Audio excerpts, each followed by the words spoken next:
Ang problema dito sa van, di mo makita yung likod. Oo, daan daw natin Quezon Avenue.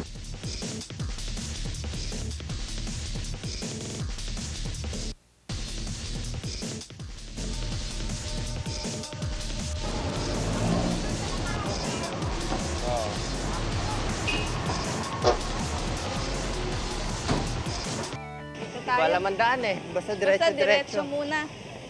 Doon na natin hanapin.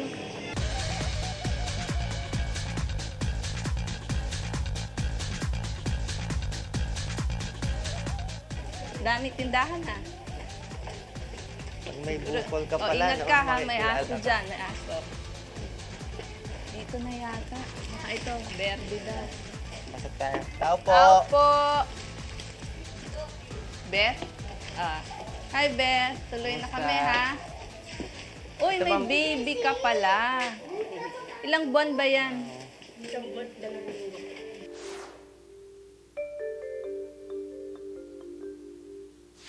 Ano ba nangyari dyan? Kailan nag-umpisa? Papaano nag-umpisa?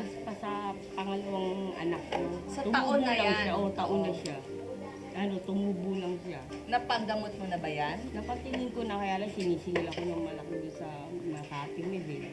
Makati Med, medyo kasi May charity. mo ay mahal na ospital. Pero Makati Med, may charity doon. Diba? May charity Meron. din. Oo, Oo, kaya so sa lang. charity ka. Oo. Kaya lang sabi, half din may bayad pa rin eh. Kaya hindi namin kaya. Ano daw ba itong sa leeg mo? Yung pinatingnan ko siya doon sa may Mandaluyong, sabi, ano raw, yung parang laway daw na Tama. nagbara. Oo. Correct. Sa ugat ko na ano, Oo. yun daw. Sabi, operahan. Bali, ang tinatanong mo, Lisa, yung mga dahilan, bakit nagkakaroon ng bukol sa salivary gland. Isa, pwedeng infection. Infection, dala ng virus or kaya ng bacteria. Meron naman yung mga bukol na hindi maganda. Tapos meron naman yung tumor nga na tinatawag yun yung mga bukol na hindi maganda. Meron naman yung bukol lang na nagbabara yung laway at saka nagkakaroon ng parang stone or calculi or bato sa Tagalog. Pero pag hinahawakan natin, nakikita nyo po, malambot siya eh.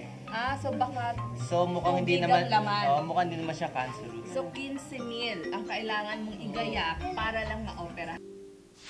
Ano na, Lilibet, pinag-usapan na namin ni Lisa bago kami pumunta rito. Tutulungan ka namin. Okay? Yung 15,000 kami nasasagot. Okay? So, ipilit natin na lang na magkasya doon yung funds. Tapos, kung kailangan kausapin ko yung doktor doon, baka kilala naman nila ako doon, para asikasuhin ka. Sabihin mo, kami ang tumitingin sa'yo, si Doc Willie, Lisa, kilala naman kami doon. Ha? Really, kailangan Marami tayong mga antibiotic. gamot para sa mga anak mo. Meron tayong amoxicillin. Alam mo para saan siya? Antibiotic. Yan. Meron tayo para sa ubo. Meron tayong mga vitamins sa bata. Meron tayong vitamins para sa'yo. Vitamin B complex. Kasi pagod ka lagi. Stress tab siya. Meron tayong paracetamol. At marami rin tayong mga emergency gamot para sa'yo. Ayan, para sa... So, nandito. Tsaka sa dami ng anak mo, magagamit mo yan.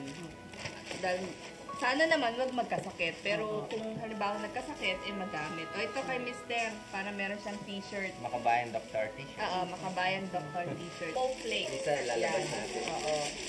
Tapos, kailangan din nila ng umishi juice para hindi maglilikot-likot dyan. Yan. At meron din tayong Moon Dish all veggie laing. Tapos yung laing na may tuna flakes. At saka syempre, yung Bicol Express para kay Mister. Manghang. Maanghang. Mga lalo mag-ihat. Oo, yung pito baka madagdagan pa.